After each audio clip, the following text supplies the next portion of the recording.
and welcome to another shining episode of Stupid O'Clock. I'm your temporary host tonight, Dan Hollifield.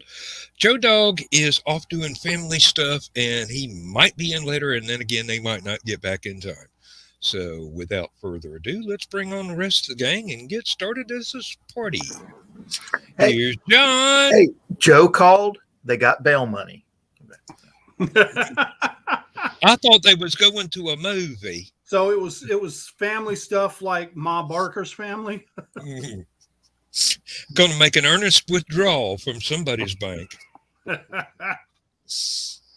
Oh heavens!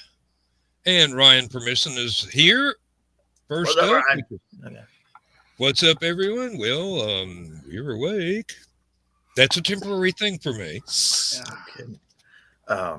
I made meatloaf and mashed potatoes and gravy, and just ate dinner. And I ate about 4 o'clock, and like 4:30, I was passed out in bed. So I was just telling in time for the show. Yeah, I was just telling Lewis, Lindsay and I went out shopping today just for fun. Bought a few things for conventions and whatnot, and a couple of things that she wanted for sending off as gifts to her kids. And by the time we were through and ready to come home, we were both too tired to go to a restaurant and sit down. So we just got a couple of things at the grocery store. I had this fantastic Greek salad, and I enjoyed the heck out of it. And 15 minutes after I finished it, I was nodding off on the chair. Thankfully, I woke up at 8 o'clock. I was still eating at 7 o'clock when I sent the notice to the group. So. You know how I like to go to Costco on Thursday because the crowds aren't that bad, and they've already got the stock. They've already got the shelves restocked from the last weekend and everything. Mm-hmm. So it's a good day to go. There were twice as many people there today as there normally, and I mean twice, meaning you couldn't find a parking space within 200 feet of the door. Mm-hmm. And just, I don't know. And fortunately, I didn't have that much to buy, but it's crazy. We weren't actually after anything except, like I said, a few things that Lindsay wanted.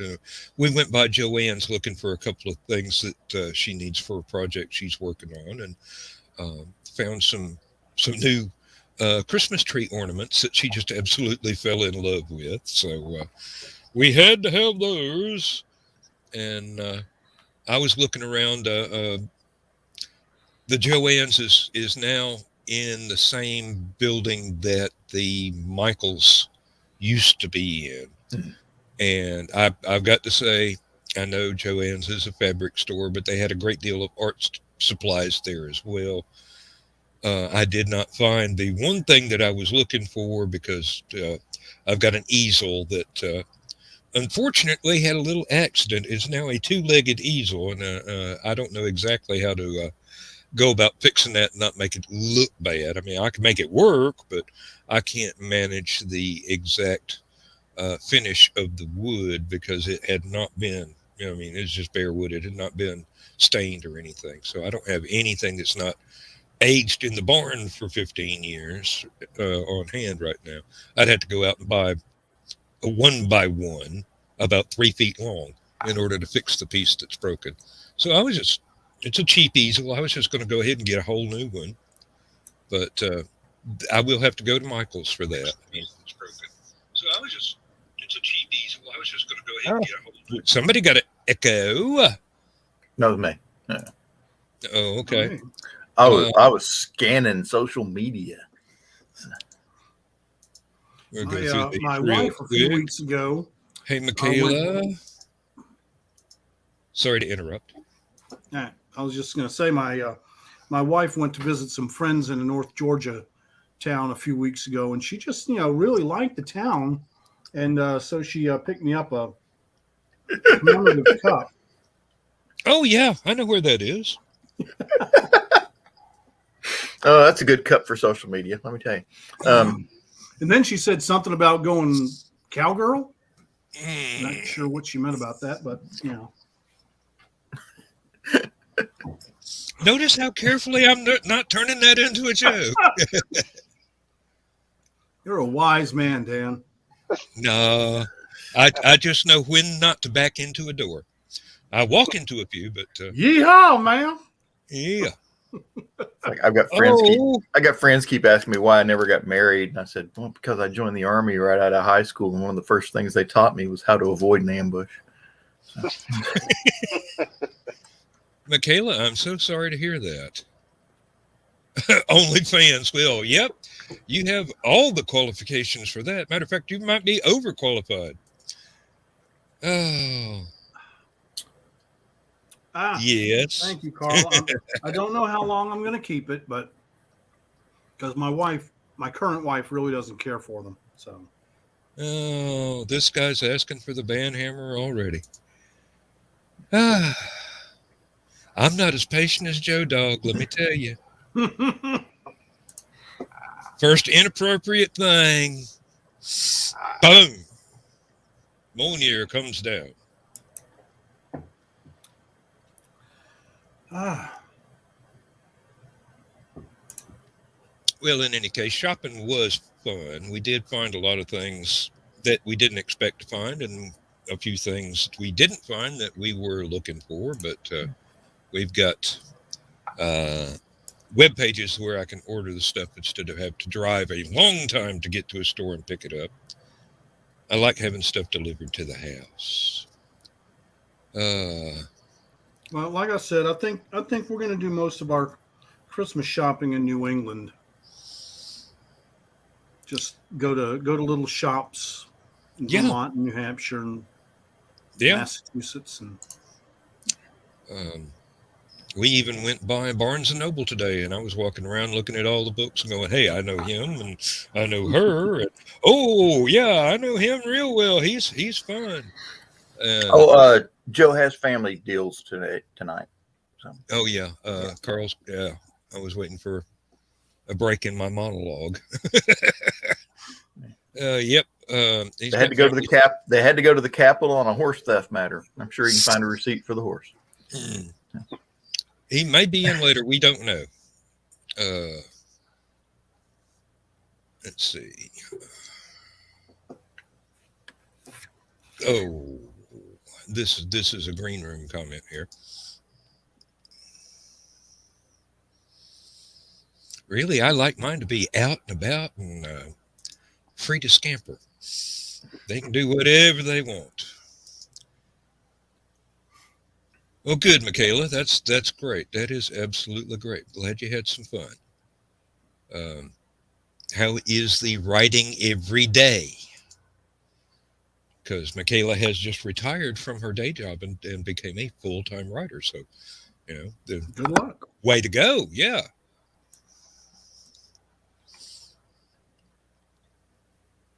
Let's see here. Josh, how are you feeling? You have been sick lately. Feeling a lot better. I'm glad to hear that. I am absolutely glad to hear that.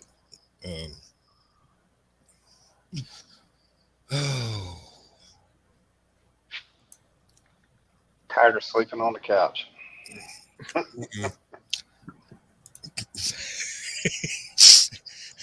Don't give me straight lines, boy. Don't give me straight lines.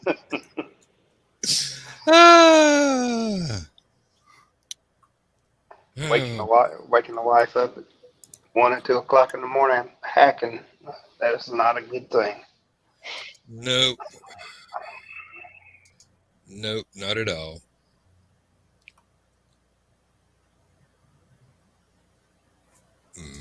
Carl? That writer. I see. Now I understand. Without naming any names. Soon to be published. Yes, we hope so. We do hope so indeed. This would be someone who is near and dear to all of our hearts who have been involved in Rising Tide in general. And since the name was not dropped, I don't feel like it's my place to drop it. But let's just say that Carl's been stalking her for a couple of years now and keeps posting these memes. Yet she's a good soul and doesn't take out a contract on him. So. At least not yet. Not that we know of. That's always the operating point. Not that we know of. Well, I think I've got everything for the Thanksgiving feast. Oh, good. I was told today that my family will be going to a restaurant this year for Thanksgiving because my sister-in-law, who usually does enough food for an army and only 15, 20 people show up, she is not up to it yet. She's recovering from some kind of pneumonia. Why do I picture Dan and his family at a Chinese restaurant doing the scene from Christmas Story? No, it will probably be Texas Roadhouse. We let my niece pick the restaurants since she's the youngest of the close family here that lives all in the same area. So she likes Texas Roadhouse. Are they open on that? Are you're not having Thanksgiving dinner on Thanksgiving? Not on Thanksgiving Day. I don't believe. If they're not open, then we might wind up having to go to Chinese.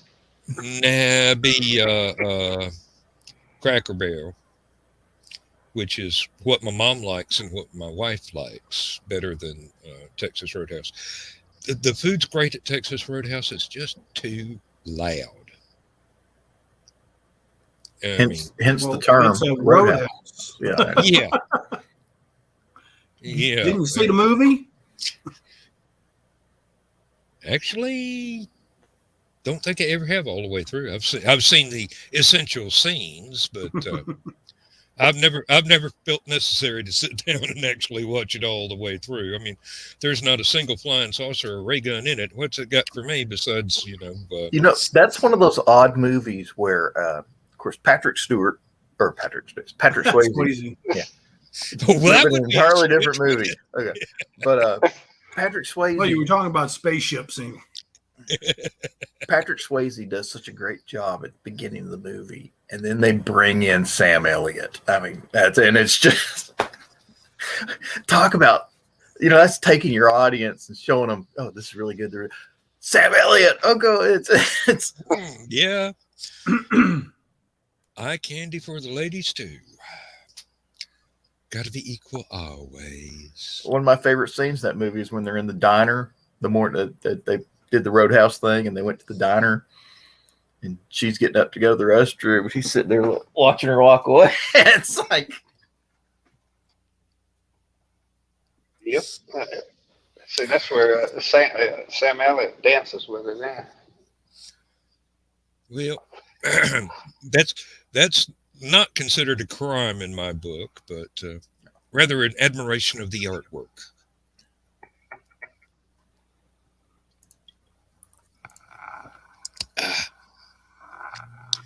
well, I was just reading today where SpaceX is probably going to do their big launch in January.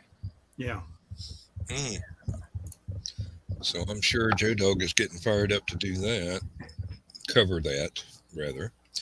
I haven't seen anything from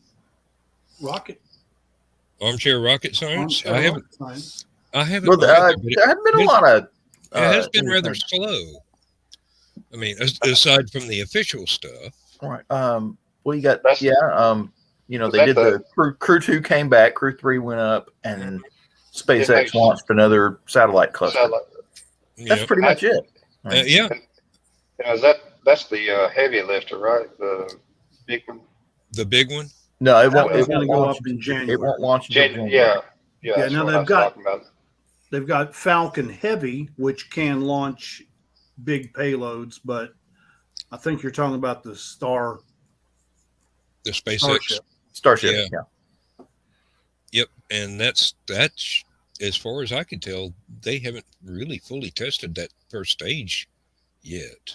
Yeah, they've had 20 tests on it. Yeah, but I mean, has it gone to altitude and come back? I don't think so, but maybe that's a disposable section, and I'm just not catching up with the news. But Well, the stage that they've been testing is actually the second stage, second stage, yeah, and that's supposed to be a vacuum stage. yeah, Right. That's the one that's supposedly going to go into space. Right. The next thing they're testing, they're going to do the heavy booster and Right. one of the starships, and and they're actually going to go into orbit. Around which planet, we're not sure. they're going after that Tesla because it's now a collector's item. It's a little past the orbit of Mars now. I wonder but think about it. If it goes out to Mars and comes back, can they capture it? Because that would be like the most expensive car on the planet after that. What little is left of it after being exposed to the vacuum for a couple of years. I don't think it would be anything left of it. They definitely had to recharge the battery. Yeah. I mean, I don't know how well the interior and all that stuff would handle the sub-zero. Yeah. Well, space. It's not. Well, it depends. If it stays if it's not in the shade, it's not getting cold. It's probably might be exactly the opposite. It'd be too hot. Yeah. Yeah. There's no way to once it heats up. There's no way to get rid of the heat because it's in a vacuum. So, and it would just have to very slowly cool down. What would be really cool is if a planetary body captured it. And it became a temporary moon. It somehow landed on the planetary body. And someday, a millennia from now, we're exploring that planet. I think I saw that in the movie Heavy Metal. Antique car. Still playing David Bowie music out of the stereo. No, and then they're gonna have Starman behind the wheel, and they're gonna be like, "Oh my God, how did he get this thing all the way out here?" This is the ultimate long distance driver. Truckers ain't got nothing on this dude. No, they're going to say, dude, couldn't you find a better place to park? I think Elon Musk can actually say that his electric vehicle got better mileage on one battery charge than anybody else's electric vehicle. Okay. Oh, hey, Donna. Hey, Donna. Oh, Lord, yes. Heck, I know of one Tesla that went 1,000,000 miles on one charge. So.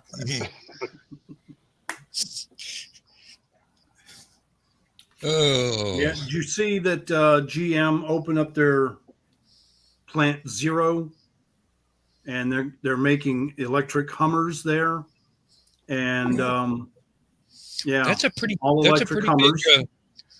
big frame to be pushing around on electrics. Yeah, it is. Not really. Well, the standard Humvee only has a, I think it is a 6-cylinder diesel, or can't remember if it's an 8-cylinder or 6-cylinder diesel, but it's a regular GM engine pretty much. Mm-hmm. Yeah.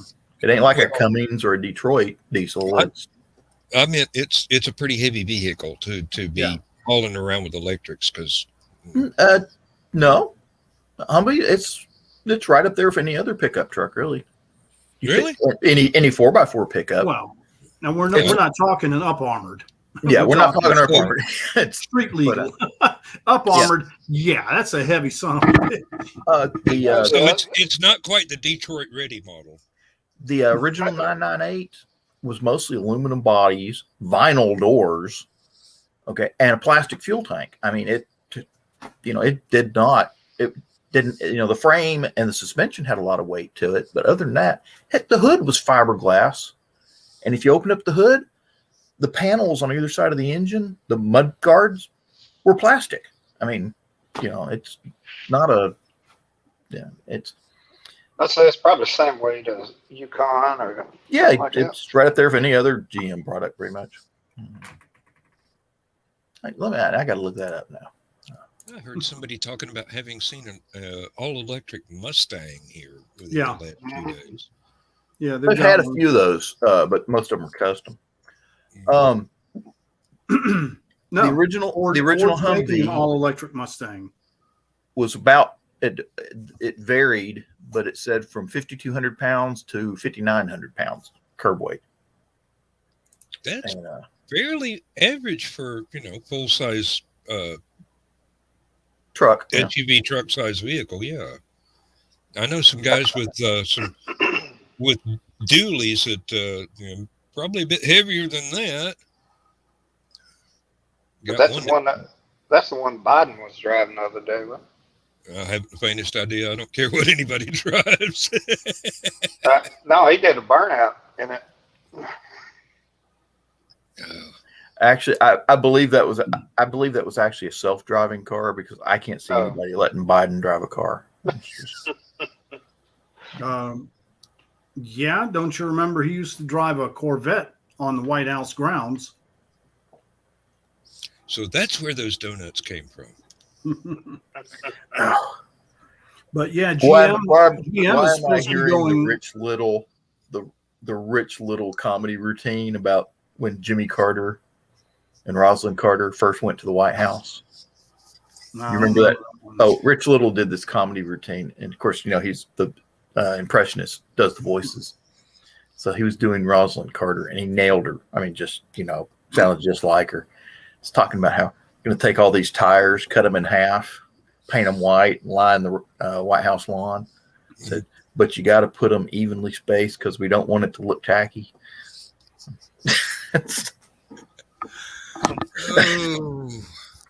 GM says that they're going to be all electric by 2035. See, I believe 13 model years. Mm-hmm. The Army has been looking at hybrid or electric Humvees type vehicles for a long time, and of course, so is the post office. I believe Mercedes is doing some electric ones too, because So it's Volkswagen, yeah. they built a battery plant over here in Alabama, or in Tuscaloosa, for Mercedes. Yeah. What's the car company that's coming to Tennessee? Is it Ford that's putting a plant down here in Memphis? In Memphis. Yeah. And then and I think they're going to be building their all electric F-150s there. F-150. I've heard good things about the F-150 all electric. That Lightning. Yeah.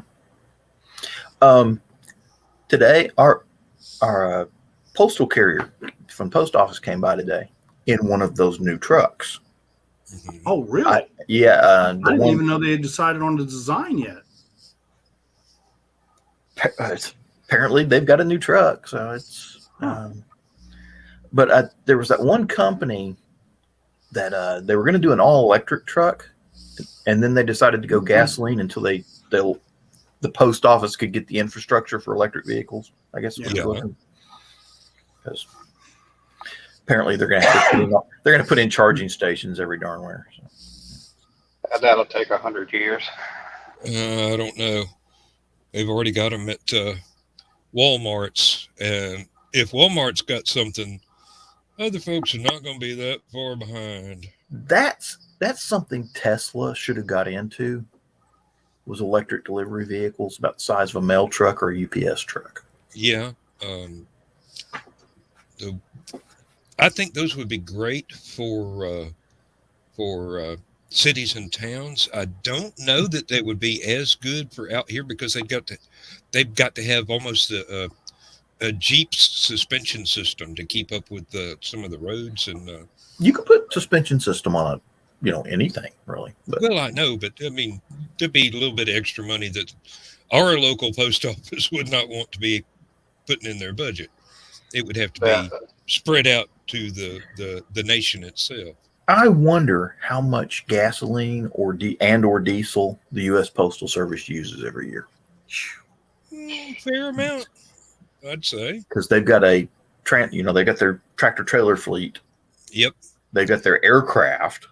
Yep. And all those trucks and Jeeps and everything else. Mm-hmm.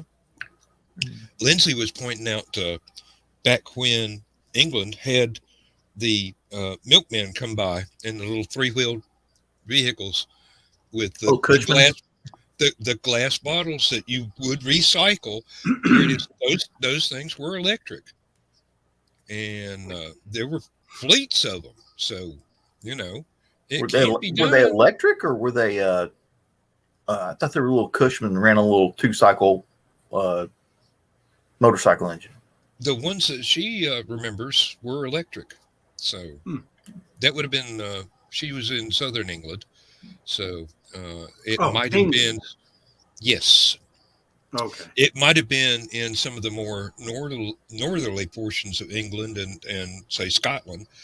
You would have to have gasoline power just because the electric would be too cold to perform as well. But who knows? I've never been to Scotland, so I don't know what it's normally like there. Colder than England because it's farther north. Yeah. Did you hear about Bill Gates has started a nuclear company, and they're building a test nuclear reactor using a new nuclear technology. Would that be a pebble bed reactor? I'm not exactly sure. I haven't seen any of the technical specs on it yet, but they've bought up an old mining town, and I can't remember. It's somewhere out west, but and they're going to do this. It's going to be $4 billion for the first reactor. Okay, this is going to be the test reactor. Okay. And then supposedly they can get it down to under $1 billion per reactor after that. Well, building reactors is fairly established technology now. The thing is getting people to accept them, because Greenpeace did a good job of equating a nuclear reactor with a nuclear bomb. Greenpeace, who was it from Crosby, Stills, Nash and Young that was pushing the no nukes thing? Pretty much all of them, I think. Yeah, well, I think he pretty much named all three of them there. Mm-hmm. Four. Oh, yeah. Even though it's the cleanest energy on Earth. Yeah. The biggest problem is how to handle the waste and recycle it so that it's not just poison being stored in a mountainside in concrete for millions of years. Oh my God. Hey, Lewis, you'll appreciate this one. It's, you know how news companies will write headlines for articles to get your attention? Yeah. I was looking at the Bill Gates reactor thing, and from the Institute of World Politics. Okay. Bill Gates fast nuclear reactor. Will it bomb?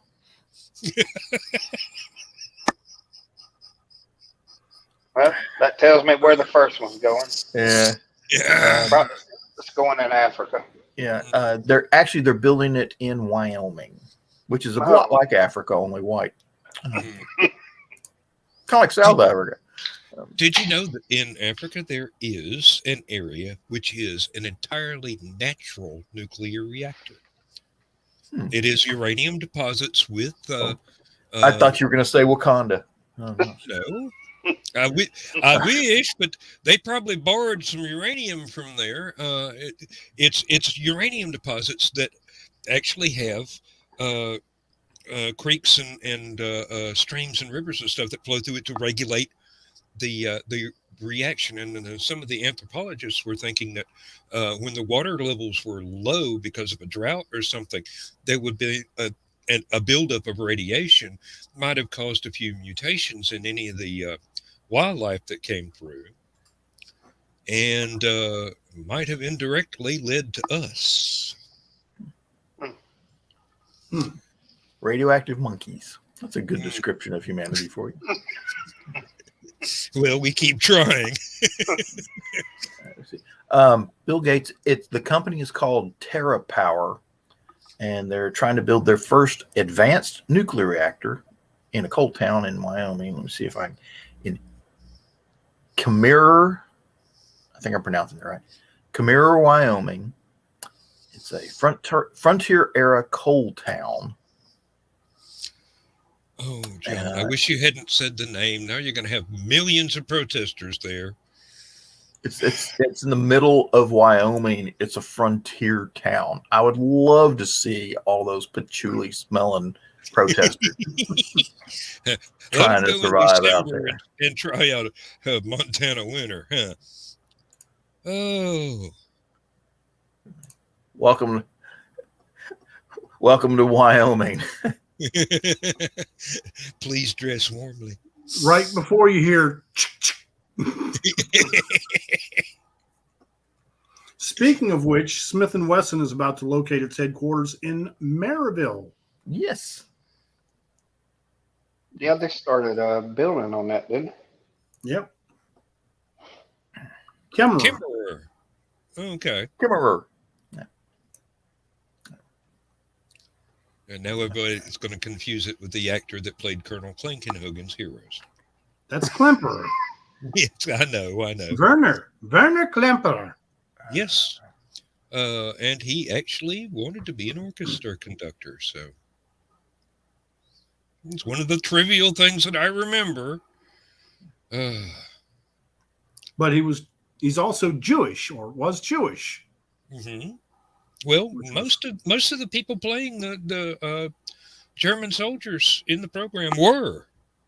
Yeah, well, I mean, Leclerc was in a concentration camp. Yes, he was. He was, as I recall, he was the only member of his family who survived the concentration camps. Yeah. What's his Clancy, I think? Can't remember the actor's name. That's a shame. The one that played Leclerc. The little French guy. He was also on Days of Our Lives. Wasn't he also in the original Ocean's 11? But I might be wrong about that one. I don't know about that. Good night, Michaela. Good night. Let's see here. Robert Clary. Robert Clary. Played LeBeau. Nancy Clary.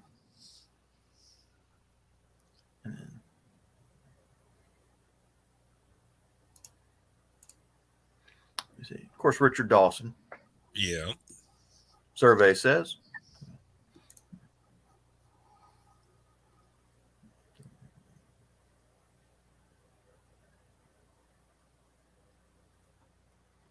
Yeah, I'm glad Richard Dawson passed before the Me Too movement.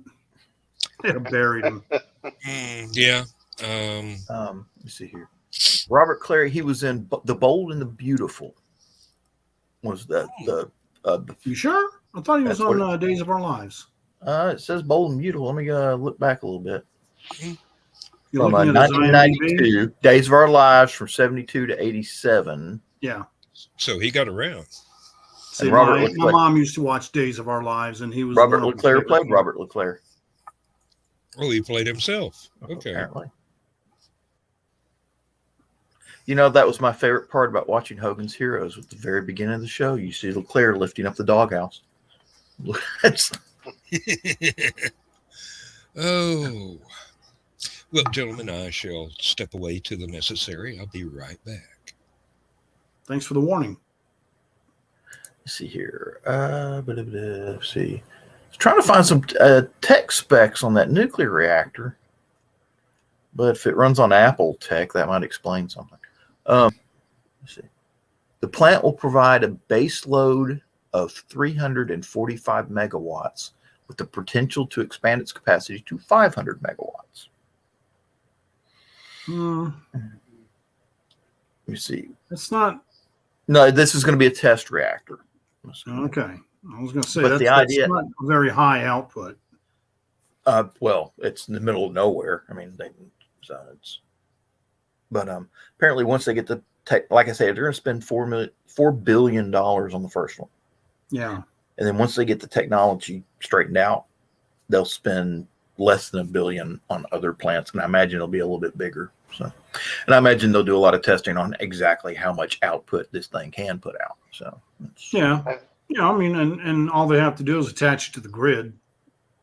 Bring it back to the TVA. I don't think TVA works in Wyoming. Well, I'm just saying they could reopen that one. Well, TVA is part of the North American power grid, so eventually all power is all places, except Texas. They're the black hole of power. I wonder who else is in a hole like that. I think New York, New York's got their Con Edison thing. So. Con Ed. I think they're a standalone. Do you see where the TVA employees are all getting an average of $7,500 bonuses No. this year? All 10,000 of them, based on what their annual salary is. The average bonus is 7,500. So that means some people are getting 1,000, some people are getting 15,000. The CEO just had a 32% pay increase. He's now making $9.7 million a year. Must be nice. Hold on. It amazes me sometimes. What are you doing to make that kind of money? And well, believe it or not, and they're saying that his contemporaries in other power generating companies make a lot more than that. Yeah. How much is the Southern company the CEO making? I do not know. They pay him sure. in Dollar General store gift cards. I was about to, I'm sure that's who runs Georgia Power, Right, Southern yeah. company. Oh, I got a question for the members of the audience here. Carl, I noticed that Christian has started sending out friend requests again. Did he get his account back, or did he have to make a new one, or do you have any idea what that is, or is it the person that originally messed up his original account and had him use a secondary for a while, whoever the hacker was? Anybody that's got any idea about that, let me know, because I hate to not friend the guy. He's all right. He's a good little guy. He's just hard to learn. The chairman and CEO of Southern Company is, let me see, what's his name? Is Tom Fanning. Thank you, Carl. He is also the chair of the Federal Reserve Bank of Atlanta and holds senior positions in a number of businesses and public policy organizations. So he's raking it in hand over fist. Oh, he's even got a bank he can launder the money in. See, it does not say. He's pretty good at on the Fed, so. Trying to figure out. It doesn't say anything about, how much they make or anything like that. But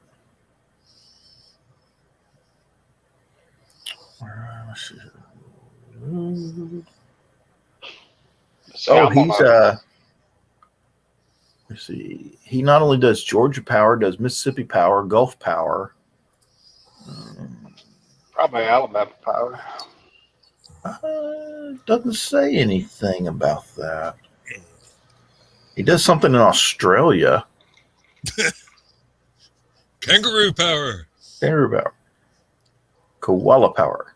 Yeah. Yeah. Let me see here. Oh, here's another one. Serves on the board of directors of Vulcan Materials Company out of Birmingham, Alabama. That sounds familiar. And it also does not say how much money he's making. Well, it wouldn't. Okay. Somebody'd expect him to pay taxes on it. So TVA CEO Jeffrey Lash got a 35% raise, now making a record high $9.9 million a year. He is now the highest paid federal employee if you don't count Chuck Fleischman's kickbacks. I found it. Tom Fanning, his compensation more than doubled in 2019 to 27.9 million.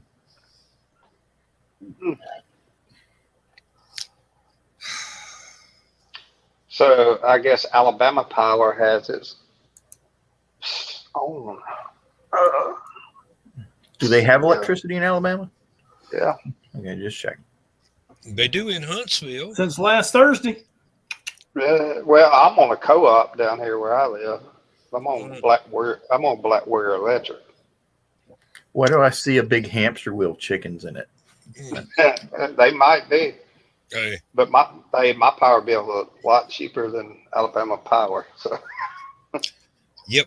I was glad when I got away from Georgia Power to the EMC that we're on out here in the countryside, because I actually get money from them occasionally. yeah, hey, we got Not a very much, but you know, What? sometimes. I was about to say we got a $30 check this year. Hey, I'm not sneezing at any kind of money I get handed. By the way, If this is totally off topic, but I watched the season premiere of Star Trek Discovery. Mhm. Joe Today? just said he's on his way home and should make it by the end of the show. Yeah. Now So- go ahead. I was watching Star Trek Discovery, the season 4 premiere today. I can tell you this is the first time that I have ever heard the term shit show used in a Star Trek show. I'm sure Scotty used it quite often. We just never heard it. So. Yeah, we didn't hear it. A little bit or, more you know, professional. said it was such a Scottish brogue that we couldn't understand it. Mm. Well, But A, yes, he was- they A, he actually was used the term Scottish shit and- show. A, he was Scottish. B, he was a World War II veteran. So I'm pretty sure he knew how to say was it a with. D-Day veteran. I'm pretty sure he knew how to say shit show without actually saying shit show. Mm-hmm. It probably sounded something like this. Yes, sir. Bozo. Oh, Lord. And there is the, well, let's not out the person. Oh, and there's Keisha. Hey. Glad to see Keisha. you. Beautiful We're not people, huh? interrupting your Never get show, that are we? computer fixed. Mhm. She called us beautiful people. I said, never get that computer You fixed. say it. Yeah, there's something. I know what wrong to get with her for the video Christmas. card. Screen No. wipe so she can clean that screen on her computer. Oh, heavens. My list of stuff I've got to make for Thanksgiving dinner. Hey, I don't have to make Wow. Thanksgiving dinner now. That was fancy. Your responsibilities just faded away. I'm doing the giblet gravy, but you know it's a Friendsgiving, so I'm cooking it at home. So I had to buy a very small young turkey to roast just so I could get the drippings to make my giblet gravy.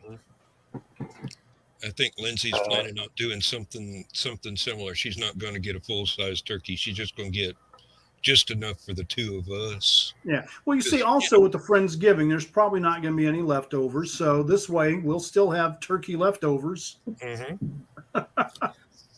That's some giblet gravy. Sounds good. I was at Oh, Costco man, today.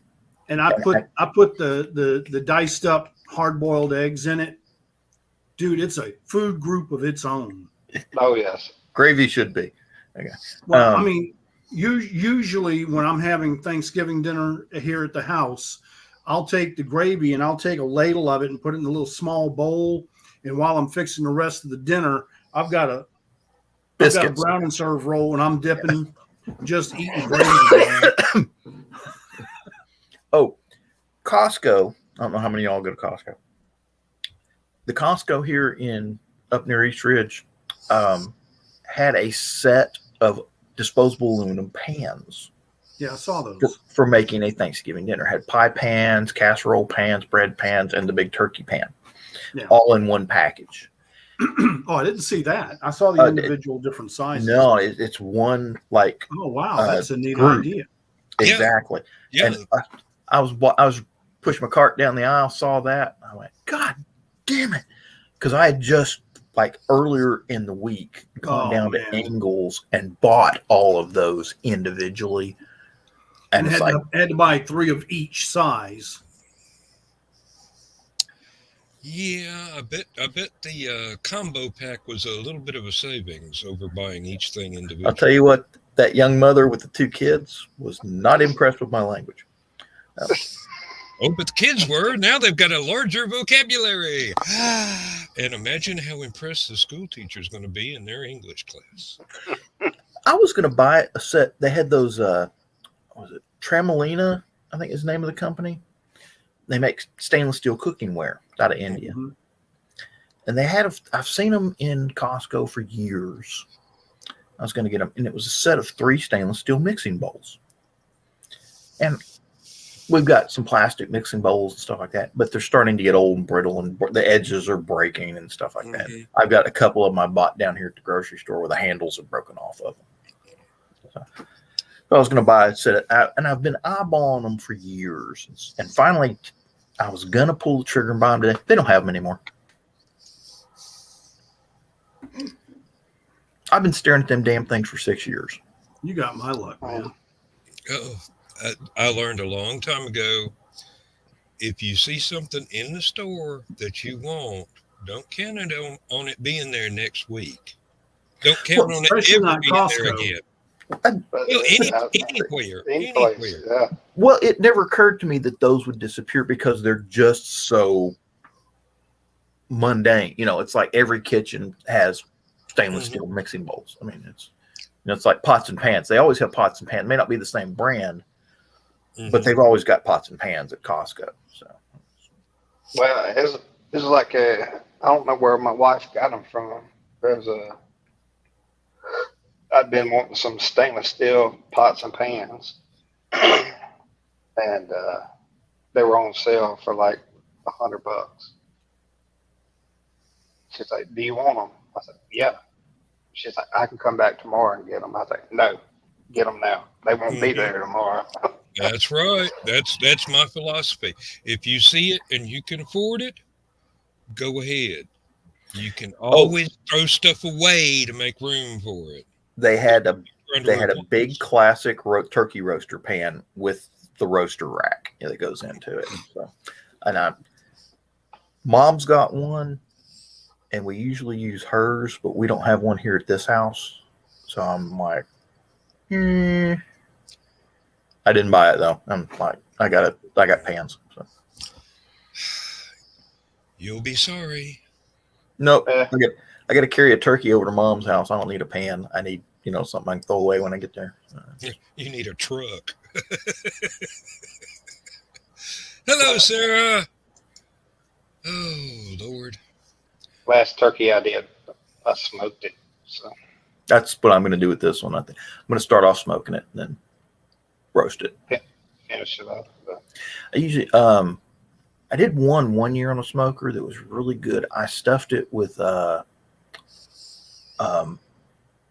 new potatoes, sliced, diced them, or not diced, chopped them, quartered them, quartered, yeah, and Granny Smith apple, and then slather it in butter and put it in the smoker for about 3 hours at low. You inject it with anything? I smoked one year. Everybody raved about it, and I didn't do it again. And then now I don't have a smoker anymore. But we got that Traeger smoker, runs on pellets. And what's really nice about it is it's electric, so you set it for what temperature you want. Yeah. It starts off with smoke, and then the temperatures go up in 25-degree increments until you get to about high. It's supposed to be 400. And but it'll do 350, 375 real easy. You set it for high, and the temperature fluctuates around 400, so it's not that. It's not designed to do. It's not designed to sear steaks or anything like that. But my little brother used to be into deep frying them, which tasted good, but it was not. It was not the thing that we were used to. It was you had to develop a taste for it, That's basically. one of the problem with deep frying is you got to buy all the gear to do it, and you only use it once. Do you have one? Do you have one, Lewis? Deep fryer? No. I mean, I've got that big pot that I made the jambalaya in. Okay. That goes on. I've got the burner and I've got that pot. Yeah. I don't have a big enough pot, I think, to make a turkey in, but I could make a small turkey in that one. But you got to buy 3 gallons of oil 5. and then 5. Yeah. Well, I mean, depending, but yeah, depends on how big the pot is. Yeah. I I was proud of him that he didn't set the house on fire, but his house. Got to use some peanut oil with it. And now there's that's too many even people more in the family expensive with peanut allergies, so we can't do that. Does that? I didn't know peanut allergies would transfer through the oil. I didn't either. Well, I maybe know they that don't, but the family is better safe than sorry. So I know that Five Guys Burgers and Fries has a notice that that's because they have peanuts. There is a restaurant that uses peanut oil. Oh, Chick-fil-A. They use peanut oil in their deep fryer to make the waffle fries, and there's a warning. So turns out my niece is inherited her mother's allergies, so my sister has to carry an EpiPen around with her all the time, just in case she accidentally runs up on something that is not good for her. And I didn't know this, but she was not allergic to anything as a child. But as she got older, these allergies developed on their own. So, and we're putting Carl to sleep. John, you was talking about your Traeger. Yeah, I've got a wreck tech.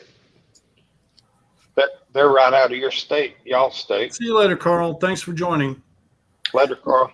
We've got an older Traeger that was one of the ones still made in America, and then right after we bought ours, they switched everything over to the Chinese brand, and I've heard nothing but complaints on any of the websites about. Yeah. Is it supposed to be dented like this? Is the paint supposed to blister like this? This wreck tech. I think they're in Evansville. But yeah, I love it. It's the same thing you was talking about. I can sit in the house and just use my phone, turn the temperature up, down, and ours ain't that sophisticated yet. Well, you can buy those Wi-Fi controllers for it. But, yeah. I have to go out there and clean it sometime here in the near future so I can get that turkey started. But mine will get up to 550. They've got actually a sear kit that comes with it that you can do reverse sear and all that stuff. I thought about buying the pizza oven that goes in. And I can't see me doing that really. I need a pizza. I'm going to go out and fire up the grill. I got a buddy of mine. I would love a stone pizza oven, but yeah, I wouldn't use it enough to make it worthwhile. Me neither. And personally, I like pizza restaurants. So that's yeah. Well, I was about to say a buddy of mine's got, what is it called? The green egg. Big green egg. Yeah, big green egg. He cooks pizzas on it all the time, but they look amazing. I hadn't ate one of his pizzas, but he orders special flour and all this crap. Hey, if you're going to make an event of it, go ahead. Hey, let me tell you, you teach your kids how to make a pizza. That's some awesome kids right there, because they know what to bring you in the old folks' home. Quart of Jack Daniels.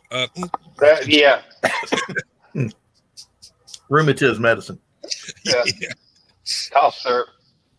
Yeah. With me, it'd be Tullamore do, but Yeah, your Georgia's showing through there, John. Rheumatoid medicine.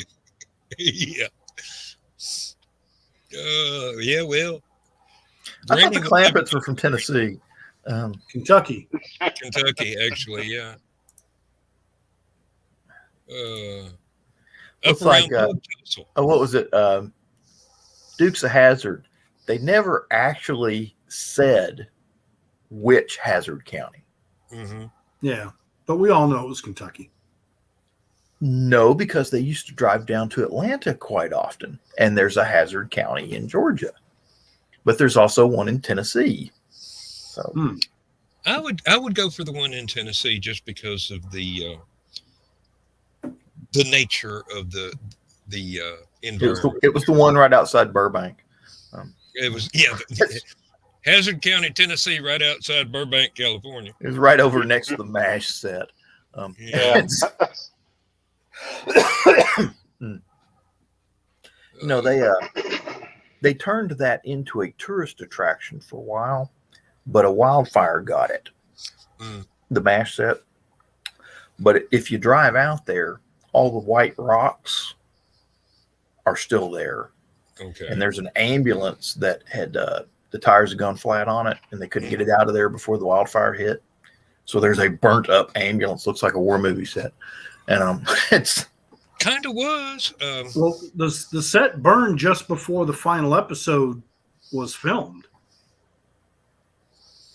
Yeah. Oh, I was thinking this was after when it was a tourist remember attraction. there was a bug out. Mm-hmm.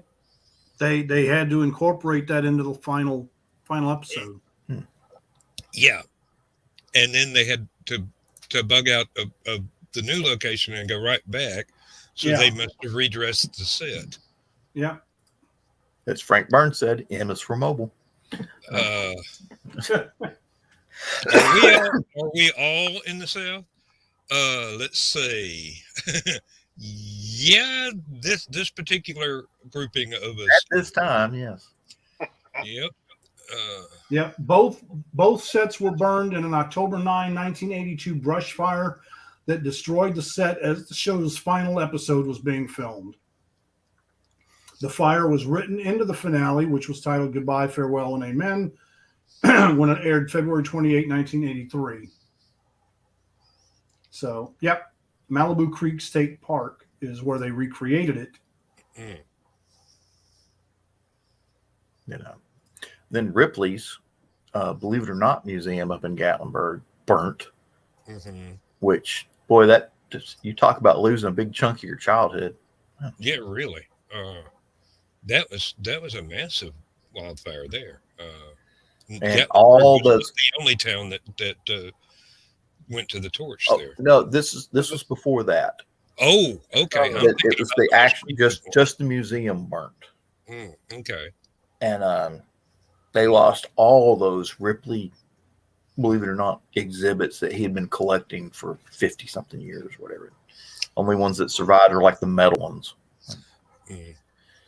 So they turned it into a fish aquarium. Hey, I've been to that quite a few times.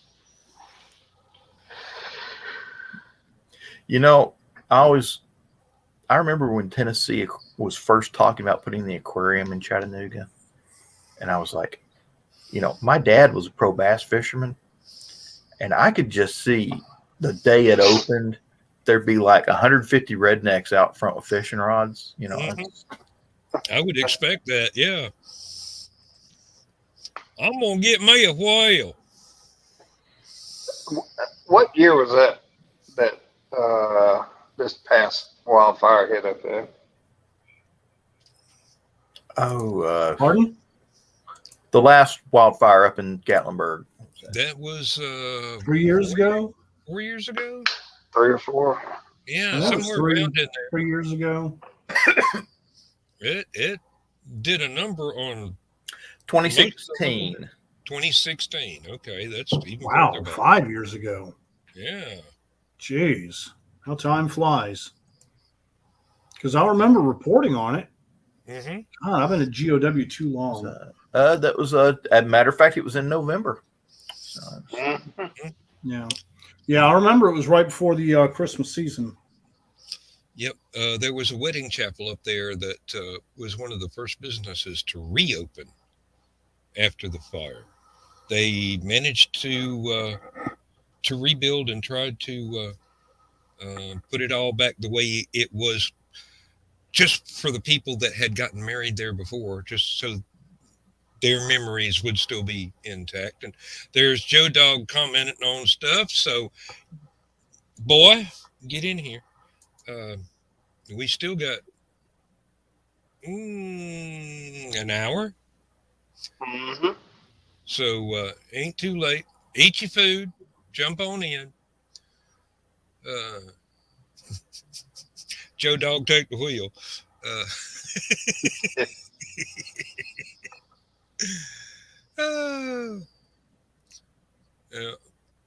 I just barely managed to hit the go live button twice before we got into the before we actually got into the opening music. So I don't know why that causes me so much problem.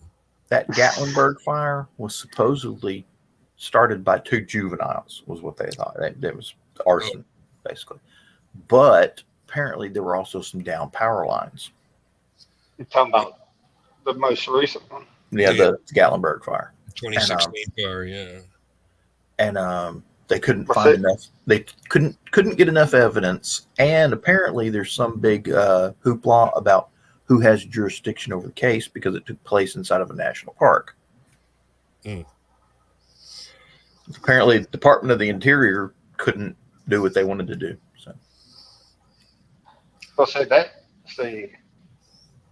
didn't that go up the mountain? it went all over the mountain. Down the mountain. I get it all confused. Gatlinburg is up the mountain, or is that Pigeon Forge is? Pigeon Forge is where Dollywood is. Yeah, Gatlinburg is farther up in the mountains. Yeah. I think it's past Dollywood or the Sevierville and Pigeon Forge. And no, you gotta come downhill into Tennessee to get to Pigeon Forge and Dollywood and stuff like that. So, well, didn't some of that get burnt down that way? Okay, it goes in order. It goes in this order: Sevierville, Pigeon Forge, and then Gatlinburg's up there, right on the edge of the park and mountain. So yeah, but you're coming south and going uphill. I was going. Well, we have to come at it from Knoxville. Yeah. I'm coming. You're coming at it from Asheville or Cherokee. So. Yeah, from Cherokee. Yeah, used to go through there all the time on the way back and forth from Georgia to Knoxville for family reunions and stuff. I had to quit going that way. The transmission on the van does not lock into low gear. You've got to hold the gear shift into low and drive one-handed around all those curves. So I did that once and go, never again. I'm taking the flatland route from now on. I don't care if it does add an extra hour. Hey, John. Yes. Remember Saturday we were talking about the comedy albums and we were talking about the Bill Cosby with Noah and all that? Yeah. Well, I was lamenting the fact that I had lost my Bill Cosby, Best of Bill Cosby album in the move back from Florida. I went to McKay's this week. Hey, you found a replacement. I think we have that one. Does it have the joke about the bullet in the furnace? No. Okay. This one's best of. It's got Noah Right, Noah and the Neighbor, Noah, Me and You, Lord, Revenge, which is about the slush ball, The Lone Ranger, Old Weird Harold, Driving in San Francisco, The Apple, Babies, The Water Bottle, Street Football, and Bad Albert, also known as Buck Buck. Bad Albert was the baddest buck breaker in the world. Bad Albert weighed 2,000 pounds.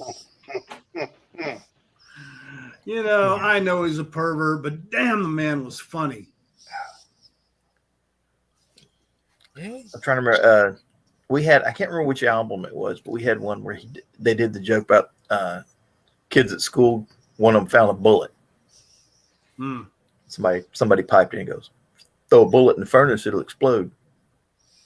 So the kid with the bullet went down to the school's boiler room, threw the bullet in the furnace, went back, and they're sitting in the classroom. All of a sudden, it's radiators in all the classroom. You hear bang through all the classrooms in the school. Principal gets everybody together in the assembly hall. He goes, "Somebody put a bullet in the furnace," and all the kids are like snickering. He goes, "Your mama's got to be pretty low to raise a boy that throw a bullet in the furnace and not admit to it. So, your mother's just got to be real low down, can't take care of her kid." And this one kid jumps up and goes, "I didn't put no bullet in the furnace, and stop talking about my mama."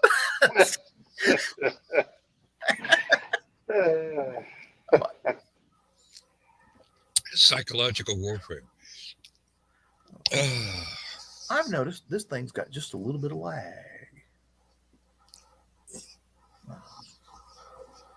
Well, we're all running retreads tonight. Let's see. Don't ask me where that came from. I have the faintest idea. My brain puts things out through my mouth that does not bother to go through any editors on the way. So you got mental diarrhea? No, it's more like it's a good one, isn't it, Donna?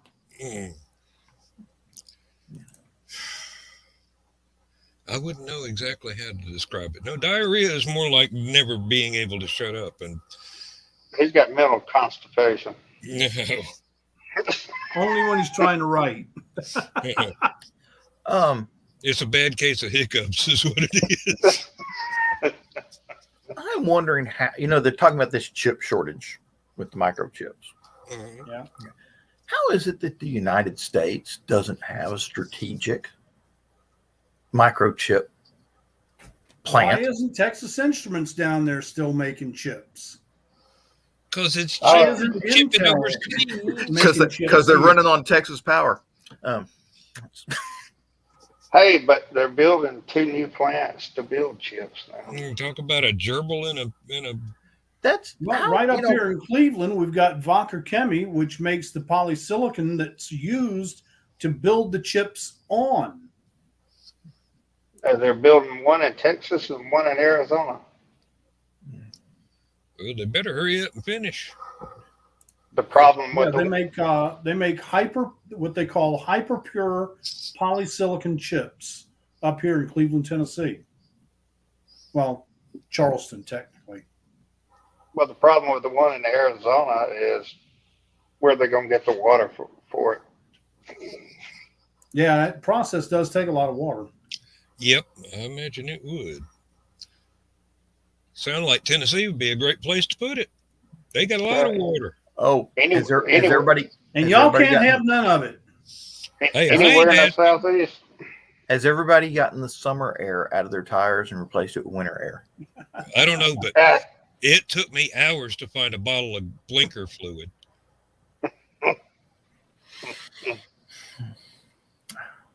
The military has a whole bunch of those for the new guys.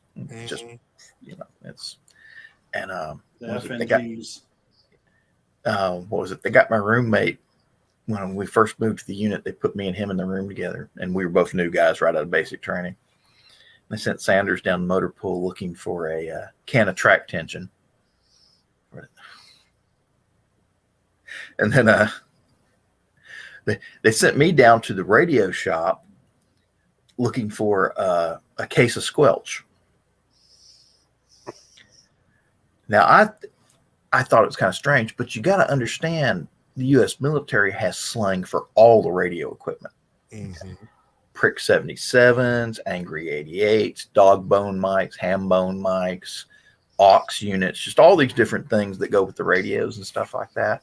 Prick batteries. And so they said case of squelch. I figured it was some sort of code thing for the radios because I knew radios. I just figured there was some sort of, I'd never heard it before, some German thing. And went down there, and the E6 that was running the commo shop was all, tell them quit sending people down here to do that stupid shit. Oh, I was working with maintenance one year during a rebuild, and one guy thought he'd be and send me to the storeroom for a brass magnet. Now, having been raised by a machinist, I knew better, so I went ahead and went on break and ate lunch, and took a little bit longer than normal because it was rebuild and wasn't nobody around. And then I finally went on back, and they go, "Hey, where's that brass magnet?" And I go, "Ain't no such a thing." So, Well, yeah. You wanted me gone, so I took off. I mean, I'm back now if you need me to tote your wrenches around or whatever. We had a tent rodeo down at the supply room. They pull out all the tents, and they spread them out and clean them up, whatever, put new ropes on them, check them for tears and all sorts of stuff like that. Some of them, after they clean them up, some of them they'll waterproof, and they'll check all the poles and paint everything needs painting, check how many stay, and then they wrap it all up nice and neat and add the right amount of poles and stakes and all that sort of stuff like that, and then put them together in one kit per tent. And we were out there doing that, and they got one of the new guys. Well, he wasn't a new guy. He was new to our unit. And on the old GP medium tents, you had two different size tent poles. Mm-hmm. You had the short ones that were about this tall that went down the side, and then you had 4 of the door poles, and there was 2 on either side of the doors. And there's a door on each end. And they were about this tall. They're about a good foot longer almost than the other tent stakes. And they put them together, and the guy goes, "Damn it." He says, "We got too many short poles." He says, "I need you to go down to motor pool and see if you can find me a pole stretcher." I says, "How big is it?" He says, "Well, you'll be able to bring it by yourself." He says, "Okay." He disappears. He went into the barracks, got out of uniform, got into civilian clothes, and left. Went downtown for the day.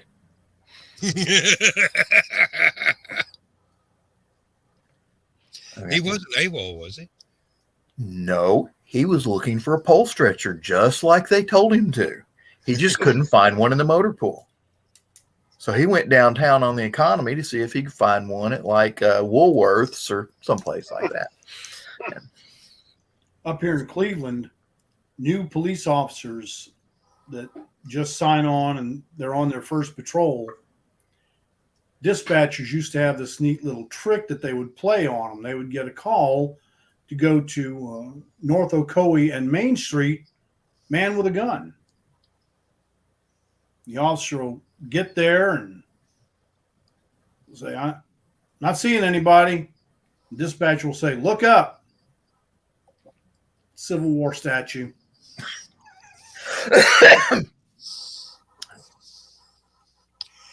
For a minute there, I thought you were going to say it was a sporting goods store with a sign. Nope. Civil War statue. Mm. Oh, Athens just tore down one of their Civil War statues in the middle of town. Yeah, everybody's tearing them down. Well, I mean, there was a big cloud of dust about it, but you guys remember, and this was a big stink it's been a decade or two back, but Walmart, back when they were selling guns, had a sale on Remington 30-06 rifles on Martin Luther King's birthday. Oh no, that's crass. Yes, it is. Our Walmart still Just they just didn't put the two of them together, and it's like somebody did. If you remember, a few years ago, Riverbend had a night on the big Coca-Cola stage that was sponsored by Crystal Hamburgers, and they called it Crystal Night.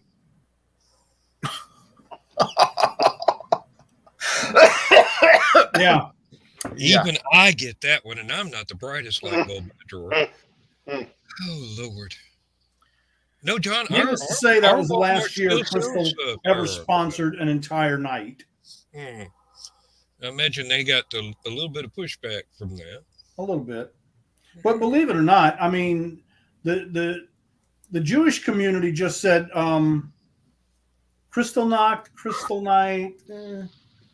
Some people might be a little sensitive, you know? Mm-hmm. They didn't make a big stink out of it. They just said, you might want to rethink it for next year. Mel Brooks wrote that. He wrote an article not too long ago about how political correctness is killing comedy. Yeah. And I mean, and some of the jokes we had coming up as kids, I mean, if you tell them today, that you're facing a lawsuit. Yeah.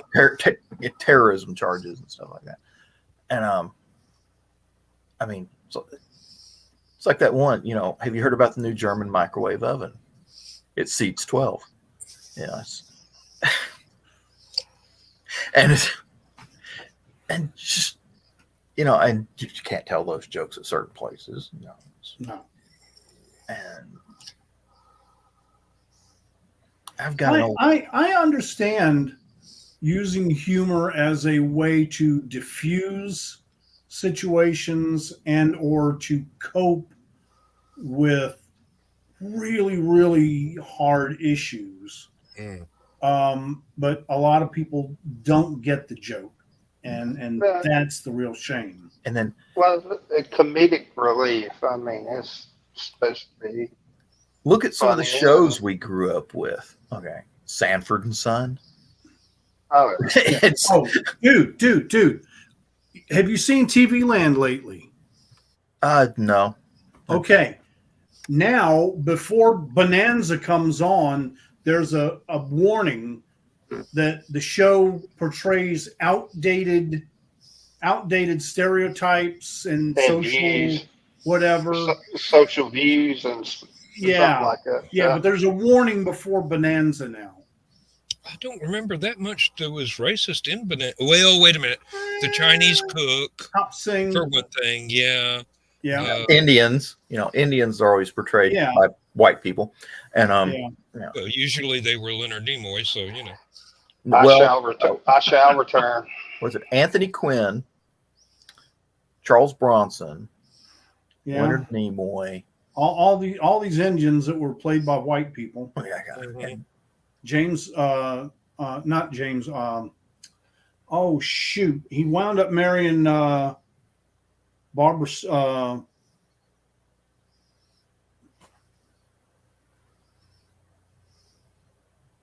Jeannie, Barbara Eden. Barbara Eden. Yes. Her husband used to play an Indian in those old TV westerns.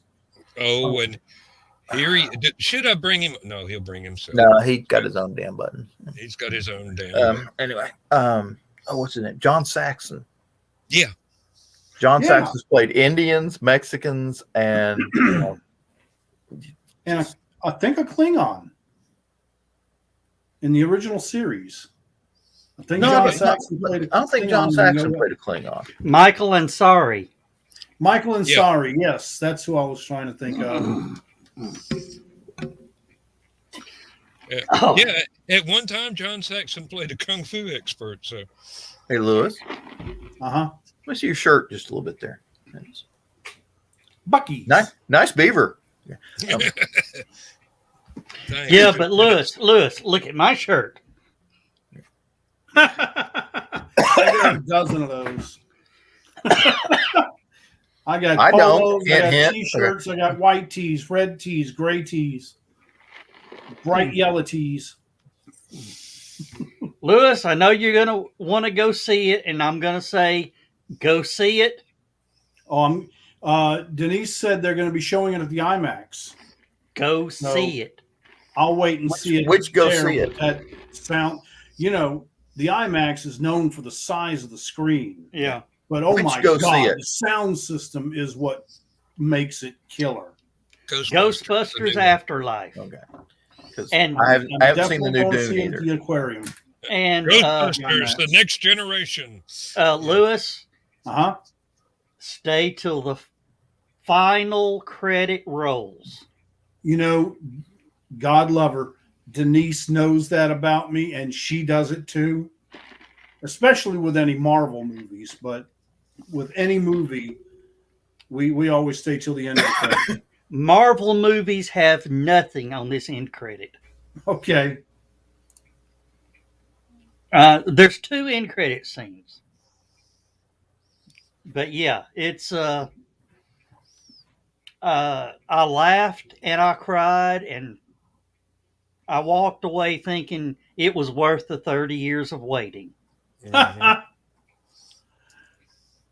It was a fanboy feast. Well, I saw Aykroyd and Hudson and Murray on the Tonight Show a couple of nights ago, but they really didn't say much about the movie.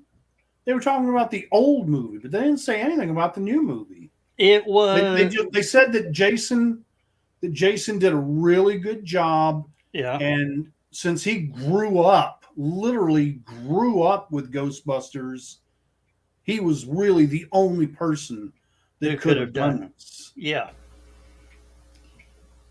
And there were several scenes that you just have Denise bring the tissues so you can really? sort of nudge her to pull them out of the purse. Huh. Okay. Now you've got my interest peaked. It's worth the 30 years of waiting. Does it have anything to do with Egon? I'm not saying anything. It does. Your silence is confirmation, sir. Yes. I had a feeling Egon was going to come back as a ghost. So No, he can't. I mean, the actor's dead. Yeah. really? I saw a very dead Grand Moff Tarkin in one of the newer Star Wars movies. So Yeah, but that was cheesy as hell. they're gonna make a green ghost out of him. How cheesy could that? Well, I think Disney caught enough crap for that one that nobody's going to try that one again. No. I wonder if they started putting that into actors' contracts. About man, if I keep referring back to an old 80s movie called Looker. Yeah. And I'm telling you, actors are going to have to start putting something in their contract that unless they are physically in the flesh there, their image can't be used. Yep. They have to physically provide the image each time for each use. But can you imagine if they paid you a flat rate, say, we'll give you $10 million right now so that we can use your image after you're gone, in case we have to fill in movie. If we're doing them, which would make sense with movies like the Star Wars. And then the next week you get hit by a bus. Either that, which is exactly. Look at The Crow. When Brandon Lee got killed and they had to do all that millions of dollars of computers work to finish the movie. Yeah. That's a lot. That's a big hit on a studio, and that can literally cost them. Can you imagine you're almost done with the movie and the actor dies and you have to go back and reshoot the whole damn thing? Well, that kind of happened with Brainstorm. Natalie Wood died during the filming. They had to reorganize the whole movie. Another good movie. She was in everything all the way to the final scene, but there were more scenes that she was supposed to be in that had to be written around and edited out. Now, see, from my point of view, though, and Brainstorm, by the way, is one of my all-time favorite movies. Yes, it was. Well, it's kind of like Shrek too, because Shrek was supposed to be Chris Farley. Originally, they were going to have Chris Farley play Shrek, and he died, so they wound up going with Mike Myers. Yep. They even have audio. He had started sketch animation of him as Shrek with audio of him playing the Shrek parts. Yes. I'll have to look that up. That would be interesting. And let's go ahead and get this official on the screen. Brian K. Morris says he's given the adult entertainment industry to use his likeness when he passes on. Bow chicka wow wow. Okay. I thought Japan was And already and using and, and I know the name of the first film. Fez hard. I was going to say Hot Fez. Hot Fez. it does involve Fez and another F word. It's not 11 o'clock yet, though. Yeah. Hard top. And since Brian jumped in here, he's probably missed my review of Ghostbusters Afterlife. It was worth the 35 years. 32. I thought you were going to say $35 a ticket. Yeah. 32 years.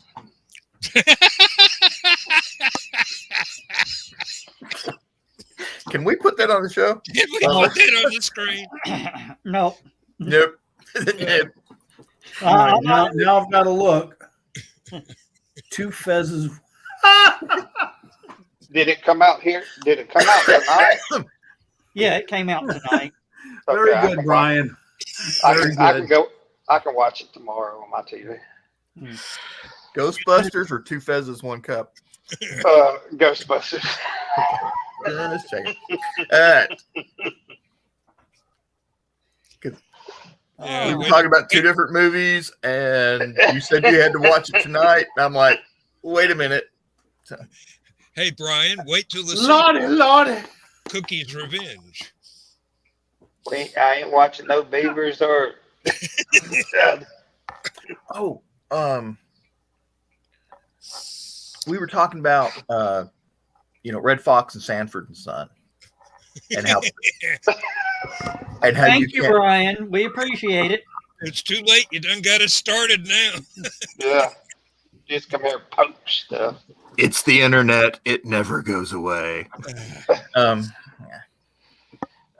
We were talking about your Chinese tennis star. Yeah. Go ahead. You remember Ann Esther? Yeah. Okay. Which, that we were talking about how stereotypes and stuff like that back in the day, you can't do that on television. Yeah.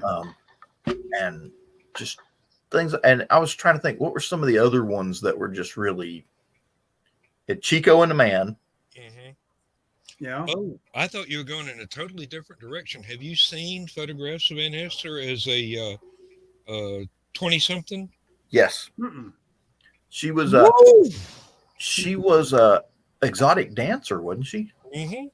Like no, I mean, respectably so. Yeah. you remember Nichelle Nichols played Uhura in Star Trek? Mm-hmm. She got her start as a what was not exotic dancer, but Fan dancer? No, Dancer?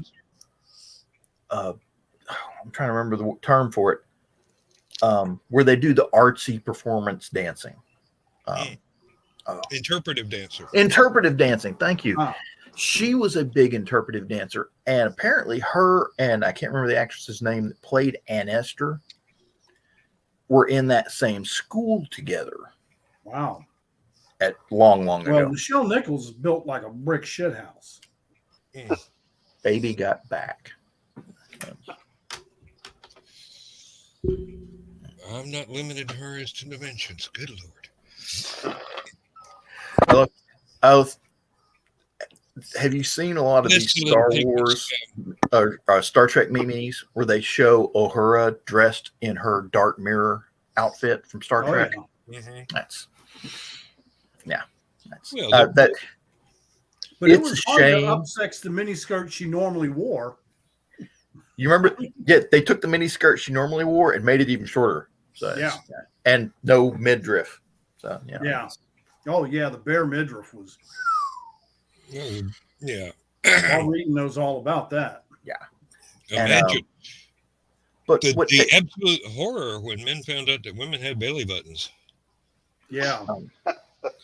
yeah, one of the they missed. Can you they should have done it's a shame Star Trek back in the original 60s series didn't do more of a Dark Mirror You know, series. Who wrote that? Who wrote that? The original Mirror? Was that Jerome Bixby? He didn't write that many Star Treks.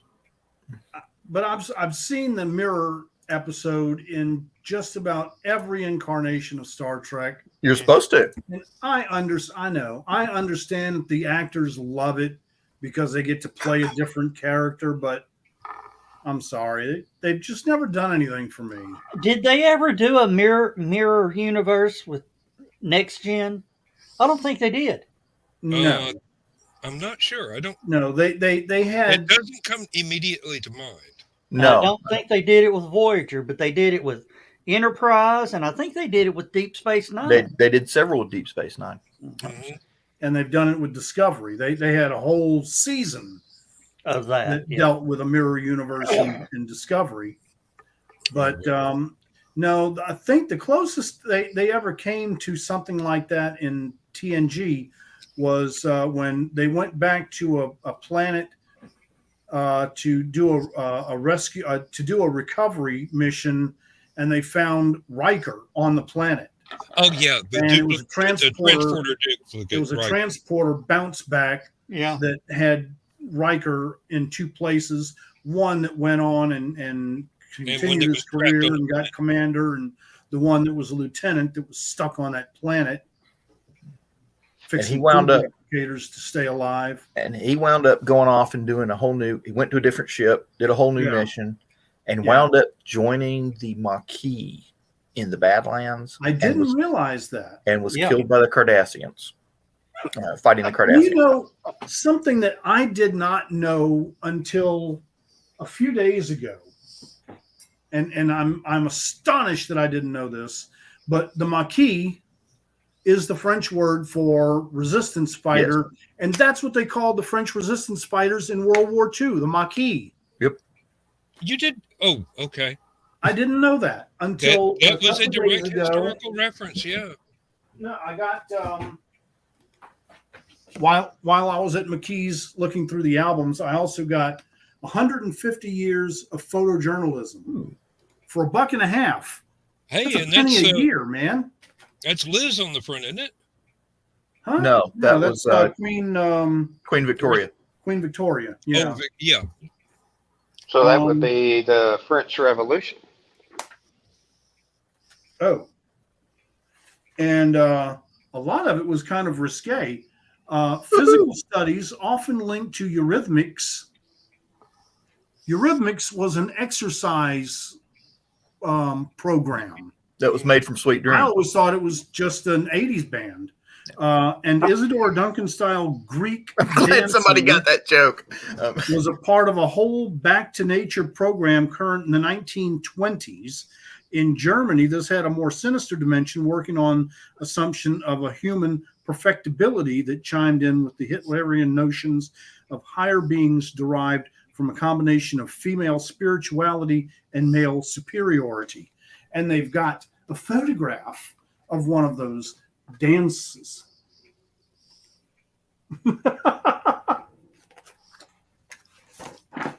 They've got, amazing photographs in here of all kinds of stuff. But they had a picture of the Maquis and called them by name. It'd take me too long to find it again. There's a Pulitzer Prize winning photograph right at I want to say it's 44 or 45, where they're showing the liberation of Paris. And they show that one French girl in the shorts with the submachine gun. Yeah. And I can't remember her name, but she became famous because of it. So These two ladies are members of the Maquis. So, I just didn't know where Star Wars had gotten that name. I'm Star Trek. So We weren't going to correct you. What is the? I know it's a Star Trek, but it's on Paramount Plus. Discovery. Just started. Is it Discovery? that's the new one, yeah. Well, they've also and- got Prodigy now. And Nickelodeon got their thing, so Yeah. which is supposed to be pretty good. I've actually been watching it. There are It's- people it's that decent. say that it has the best opening sequence of any Star Trek ever. It's The- pretty cool the and kind of Discovery. long. You know how in the original one they started it off and you heard space, the final frontier, and the Enterprise went whizzing past planets and stuff. This one, they've got this new one, but it's animated and it's 3D computer animated as well. So it's not just drawn, but it's really good looking. This one takes a few hits from the Discovery Open, where it's showing the shape of the ship going through all these scenes and scenarios. This one does the same thing, except this one, it's a different ship. It's called the Protostar.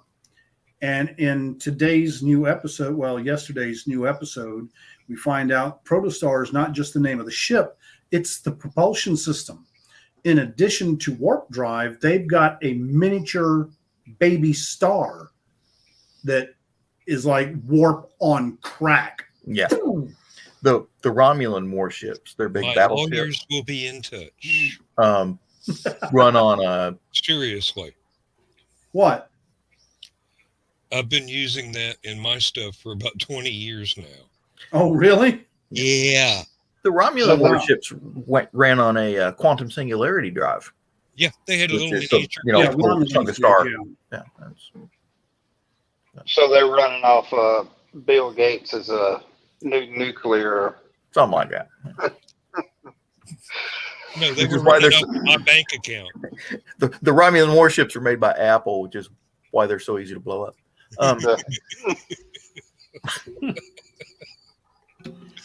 As I sit here with my iMac, my Apple Watch, my iPad Mini,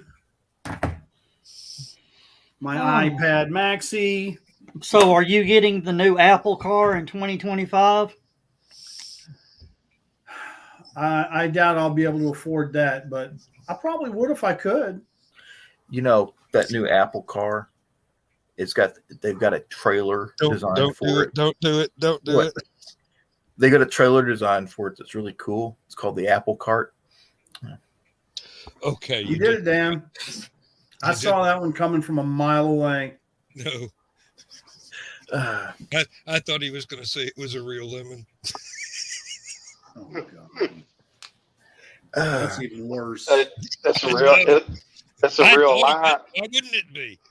It's a real line. It's a real line. I can go show you one right now. I still got limes growing. I've got nothing against Apple products. I just I can't afford them very often. I wonder if they're going to start naming the cars like the Apple Fiji, the Granny Smith. They've already used Macintosh. They can't use that one again. But yeah, Fiji. Granny I Smith. wouldn't call a car Red Delicious. Granny Smith. Hey, it depends on who you're trying to market it to. Well, they're gonna have to mark it. Well, An old Motorola Razor phone. I've got my Motorola Razor downstairs too. I kept it for the camera, and then the next phone I bought had a camera. And then, I got a Well, I razor was digging in the somewhere. drawer to show you. I've even still got an old iPod.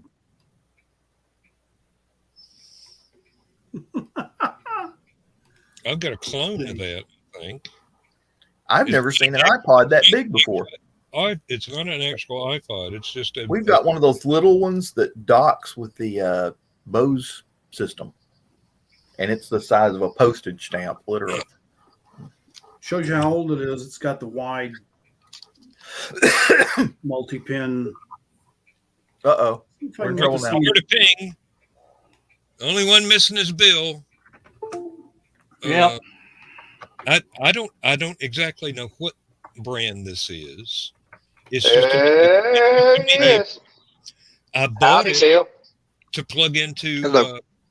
my guitar amp so that I could jam along with tunes from stuff that used to go on in mine and Jim's jam sessions, so I could relearn all the songs that we used Is to it play. powering up, Lewis?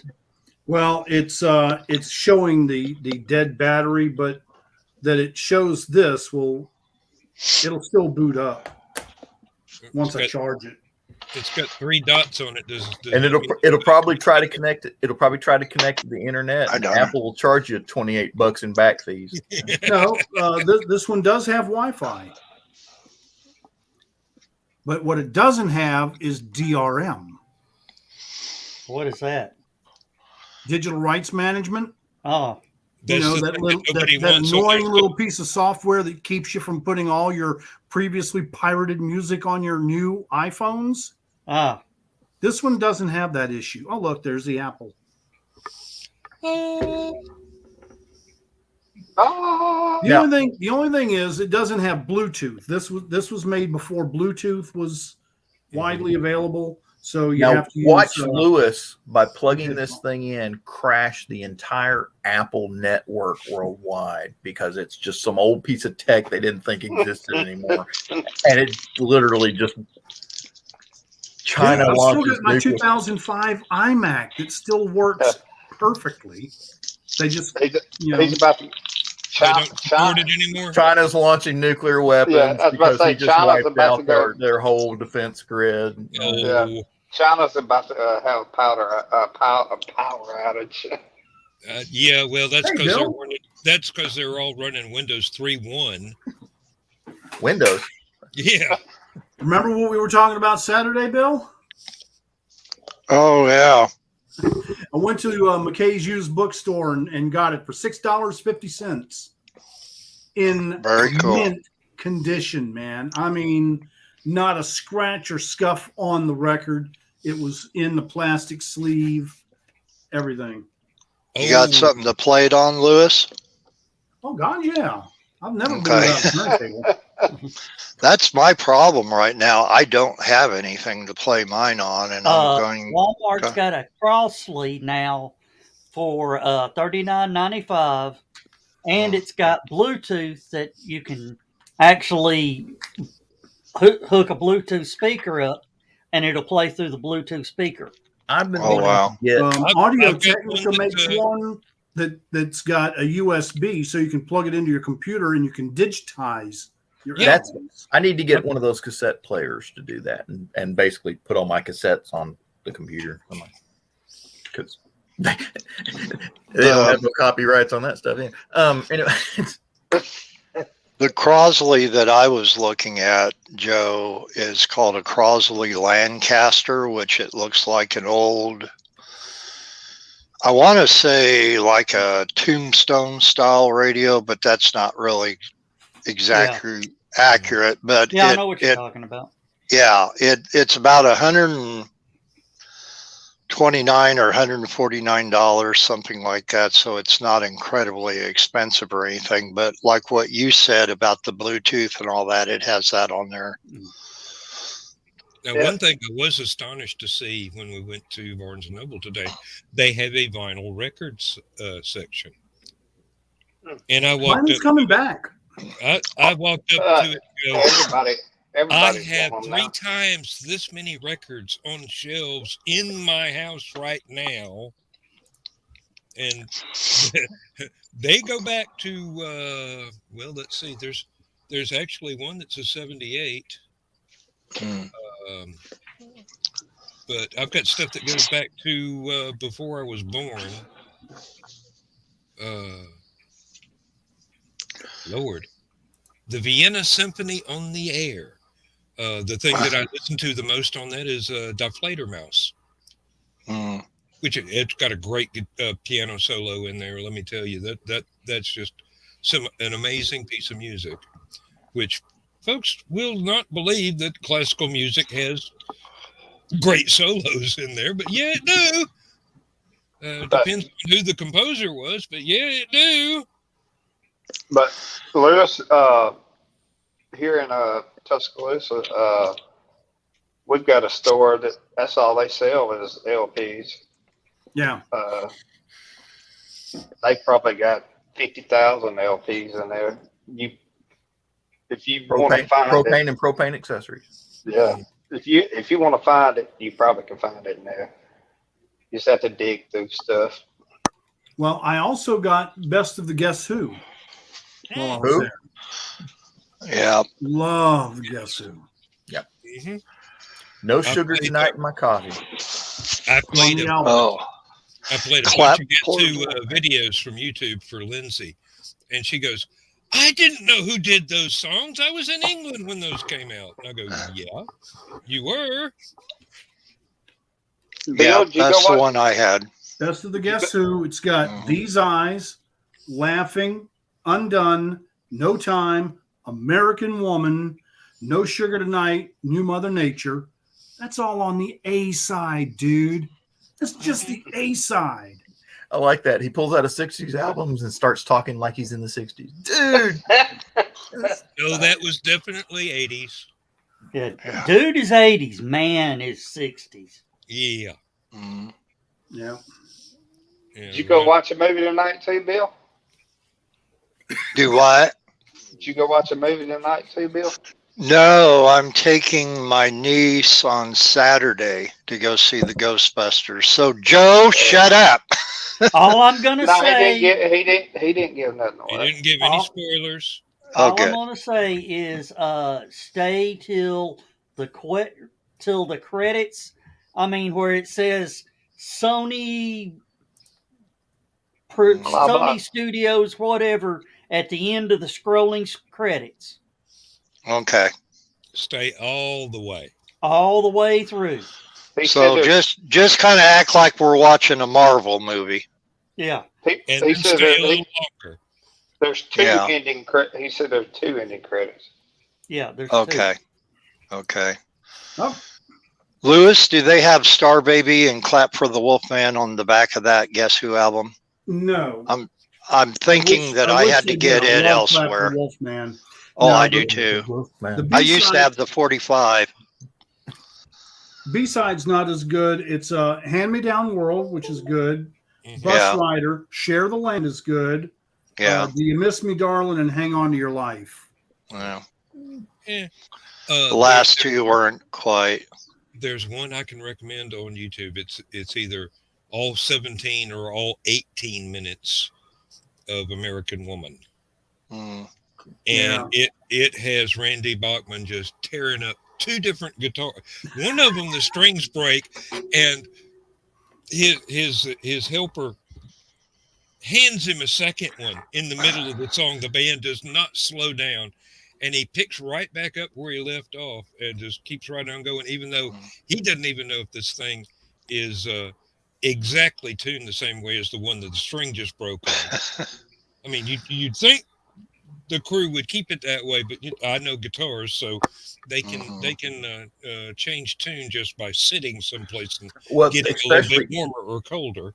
especially in a concert hall, is because when you get there and set up, it's nice and cool, Mm-hmm. and you tune your guitars and everything. The crowd shows up, place heats up to 100 degrees, and Spotlights. yeah, Exactly. Well, and two, which Dan could probably tell you this, if Randy Bachman's got 4 guitars behind him, besides the one that he has strapped to him, those guitars are probably tuned to whatever songs are going to be coming up on the playlist.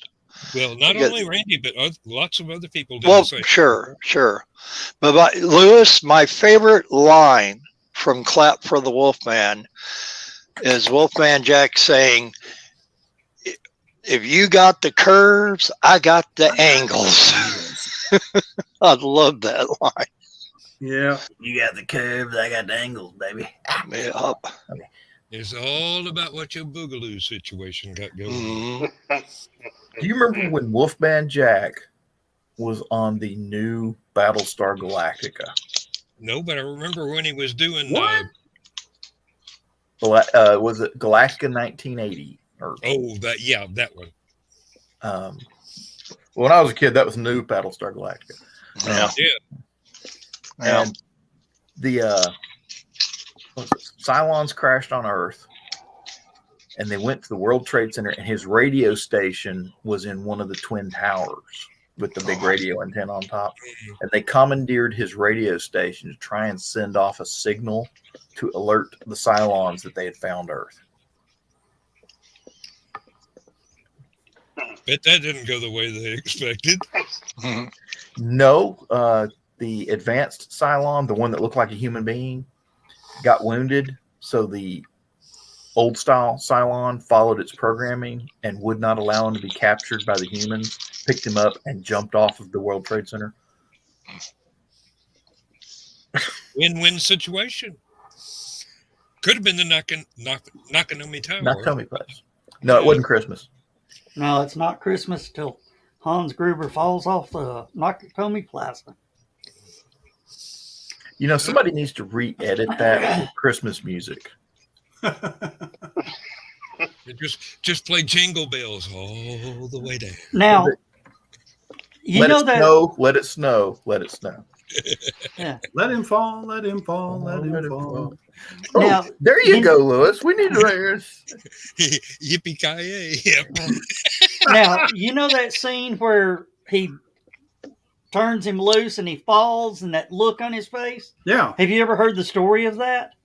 that was that. Yeah, they didn't expect him to have to fall, and he was scared of heights, and Yeah, that he look was. of fright was real. Yeah, Even the though fright. he knew he was going to land on an airbag. Yeah, but the thing was, he only fell like 8-10 feet. But they said, "All right, we're going to let you go on one," and the director told the guy with the release, "Turn him loose on 2." He went 3, 2.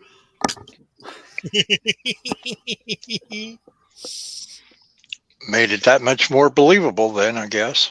John, Yeah, it does have Bluetooth, so I can play this on my Bose wireless headphones. There you go. I fell further than that off a roof before.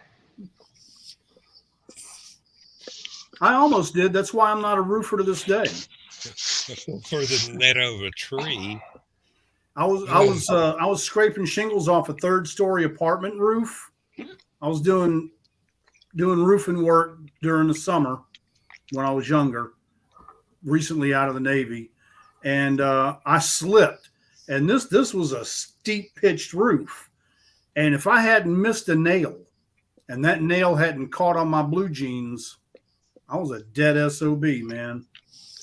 I've fallen 3 stories. This was about 15 foot. I fell off a roof. I landed on my feet. Broke one ankle. Mm. Well, I was building a treehouse up about 30 feet and hit my thumb with the hammer and flinched. I hit about 4 branches on the way down and finally caught myself on the 5th one, and I was still 12 feet from the ground. Of course, I was only about 12 then, so, basically elastic skeletons.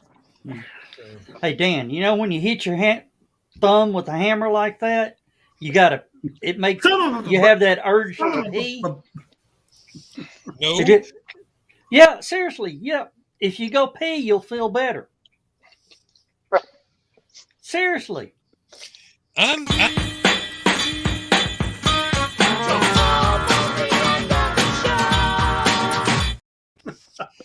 imagine I took care of that on the way down.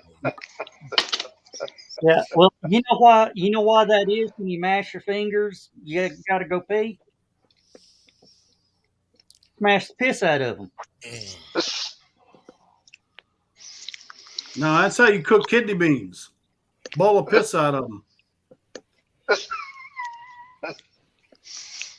Dan, I knew he was going to say that before he hit the 2-minute warning. I didn't, but I knew something was up. Well, All right. yippee-ki-yays are dropping, and the H and K's are popping. Oh, Bill. And when they let Gruber go, let it snow, let it snow, let it snow. Hey, Bill. My I wife think don't think that's a Christmas movie. Bill, I don't think Carl should have said that every time he sees that we post, it scares him. He asked for my memes. Yeah. He asked for it, and I told him, be careful what you asked for. Yeah. He says anytime he sees I've posted something in the room, room, it just scares him. Well, it was Donna first, then you, then Bill. Yeah. So we see where the triple threat lines up. Yeah. And of course I did have to post, just keeping Carl Whitzman on his toes. Yeah. Mhm. I need to post something in there now. Well,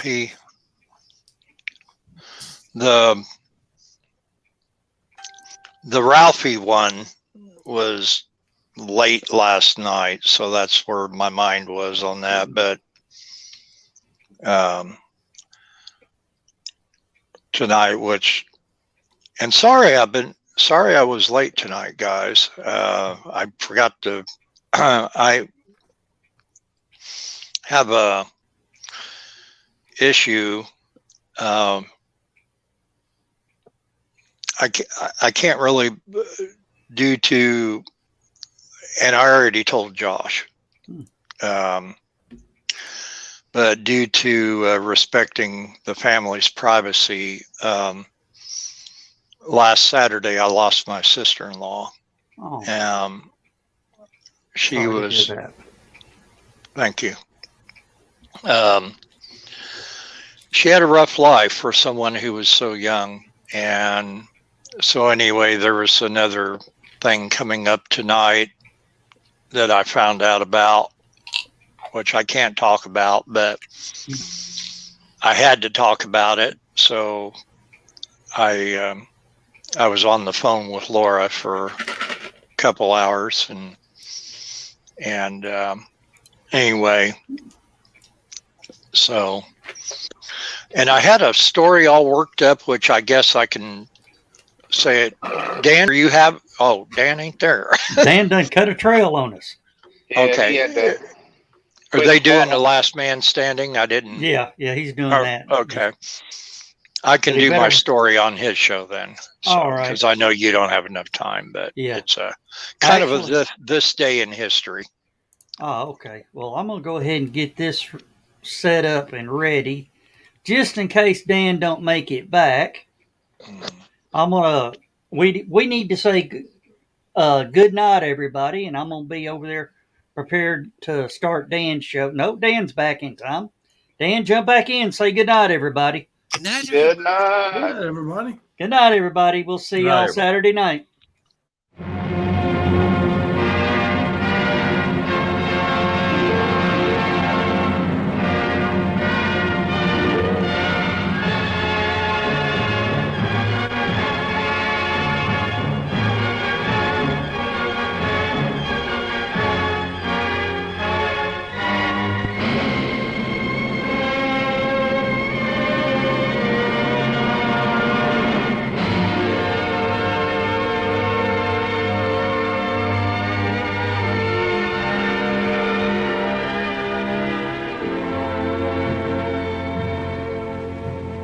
Oh, I have slept the surly bonds of earth